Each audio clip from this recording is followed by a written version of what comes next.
साल 2000 की एक घनी, डरावनी और बेचैन रात। पश्चिमी अफ्रीका के छोटे से देश सियरा लियोन के जंगलों में अचानक गोलियों की आवाज गूंजने लगी। चारों तरफ घना अंधेरा था और उस अंधेरे में सैकड़ों हथियारबंद विद्रोही छिपे हुए थे। लेकिन उस रात सबसे बड़ी बात यह थी कि वहां कुछ भारतीय सैनिक भी मौजूद थे। करीब 233 भारतीय शांति सैनिक जो यूनाइटेड नेशंस के मिशन के तहत तैनात थे, अचानक चारों तरफ से घिर चुके थे। उनके सामने खड़े थे बेहद क्रूर विद्रोही संगठन रेवोल्यूशनरी यूनाइटेड फ्रंट के सैकड़ों लड़ाके। रात गहराती जा रही थी, खाने पीने का सामान खत्म हो रहा था और हर पल मौत का खतरा और करीब आ रहा था। ऐसी स्थिति में दुनिया की कोई भी सेना शायद हार मान लेती, लेकिन भारतीय सैनिकों ने हार नहीं मानी। करीब 75 दिनों तक घिरे रहने के बाद भारतीय सेना ने जो किया वो आज भी दुनिया की सबसे साहसी सैन्य कार्रवाइयों में गिना जाता है।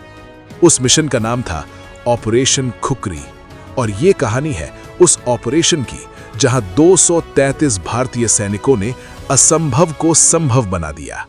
1990 के दशक में सियरा लियोन दुनिया के सबसे खतरनाक गृह युद्धों में से एक से गुजर रहा था। इस युद्ध की शुरुआत 1991 में हुई थी, जब विद्रोही संगठन रेवोल्यूशनरी यूनाइटेड फ्रंट ने सरकार के खिलाफ हथियार उठा लिए। लेकिन ये सिर्फ सत्ता की लड़ाई नहीं थी, असल में ये युद्ध था हीरों के खदानों पर कब्जे का। सियरा लियोन दुनिया के सबसे बड़े डायमंड भंडारों में से एक है। इन हीरो को लोग ब्लड डायमंड कहते थे, क्योंकि इनकी वजह से हजारों लोगों की जान गई। आरयूएफ के लड़ाके बेहद क्रूर थे। वे गांवों पर हमला करते, लोगों के हाथ पैर काट देते, बच्चों को जबरन सैनिक बना लेते। पूरी दुनिया इस हिंसा से डर गई थी। तब स्थिति को संभालने के लिए यूनाइटेड नेशंस ने एक बड़ा शांति मिशन भेजा। इस मिशन का नाम था United Nations mission in Sierra Leone और इस मिशन में सबसे बड़ी जिम्मेदारी दी गई थी भारतीय सेना को। साल 1999 के अंत में भारतीय सेना की कई टुकड़ियां सियरा लियोन पहुंची। उनमें शामिल थे 14th मैकेनाइज्ड इन्फेंट्री और 5x8 गोरखा राइफल्स। इन सैनिकों का काम था युद्धग्रस्त इलाकों में शांति बनाए रखना, विद्रोहियों को निरस्त्र करना, आम लोगों की सुरक्षा करना। भारतीय सैनिकों को भेजा गया था देश के एक दूरस्थ इलाके में, कायलाहुन। ये इलाका आरयूएफ विद्रोहियों का सबसे बड़ा गढ़ था। लेकिन शुरुआत में सब कुछ शांत था। भारतीय सैनिक गांवों में मदद कर रहे थे, लोगों को दवा दे रहे थे और बच्चों को खाना बांट रहे थे। लेकिन धीरे धीरे हालात बदलने लगे। मई 2000 में हालात अचानक बिगड़ गए। रेवोल्यूशनरी यूनाइटेड फ्रंट ने संयुक्त राष्ट्र के खिलाफ खुला विद्रोह शुरू कर दिया। उन्होंने कई यूएन सैनिकों को बंदी बना लिया। कुछ देशों के सैनिकों ने डर के कारण हथियार डाल दिए, लेकिन भारतीय सैनिकों ने ऐसा नहीं किया। कैलाहुन में तैनात भारतीय टुकड़ी के कमांडर थे कर्नल हरिंदर सिंह। जब विद्रोहियों ने उनसे हथियार डालने को कहा तो उनका जवाब साफ था, भारतीय सैनिक अपने हथियार नहीं डालते। बस यही वो पल था जब भारतीय सैनिक पूरी तरह से घिर गए। अब हालात बेहद खतरनाक हो चुके थे। करीब 233 भारतीय सैनिक आरयूएफ के हजारों विद्रोहियों से घिरे हुए थे। उनके पास सीमित हथियार थे, खाने पीने का सामान कम था, संचार भी लगभग बंद हो चुका था। लेकिन भारतीय सैनिकों ने हिम्मत नहीं हारी। वे हर दिन चौकसी करते, रात में बंकरों में रहते और हर समय हमला होने के लिए तैयार रहते। ये घेराबंदी 75 दिनों तक चली। सोचिए, 75 दिन दुश्मन के इलाके में, चारों तरफ हथियारबंद विद्रोही और मदद कहीं दूर। लेकिन भारतीय सैनिकों ने एक भी गोली बिना कारण नहीं चलाई। वे इंतजार कर रहे थे सही समय का।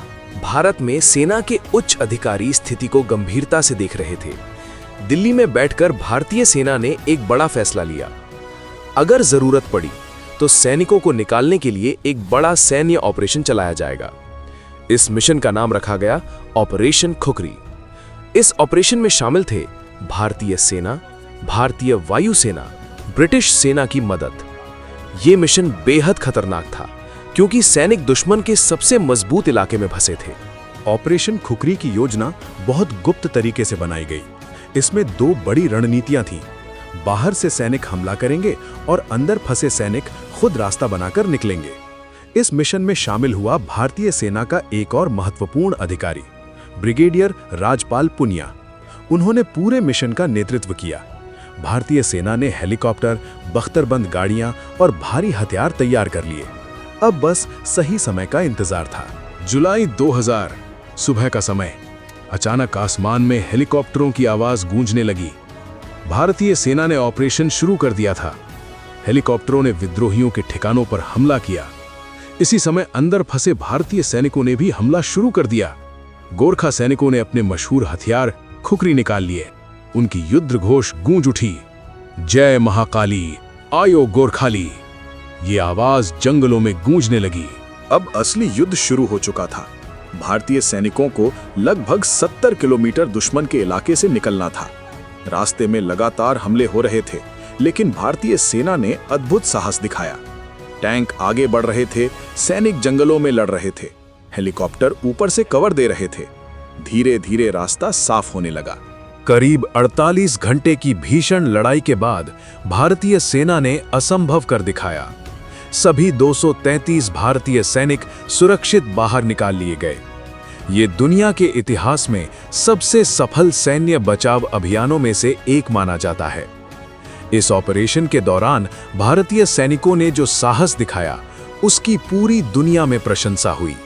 ऑपरेशन खुखरी के बाद पूरी दुनिया ने भारतीय सेना की बहादुरी को सलाम किया। ये मिशन आज भी कई सैन्य अकादमियों में पढ़ाया जाता है। ये सिर्फ एक सैन्य ऑपरेशन नहीं था, ये था अनुशासन, साहस और अदम्य इच्छा शक्ति का उदाहरण। सोचिए, अगर उन 233 सैनिकों ने डर कर हथियार डाल दिए होते तो शायद इतिहास कुछ और होता।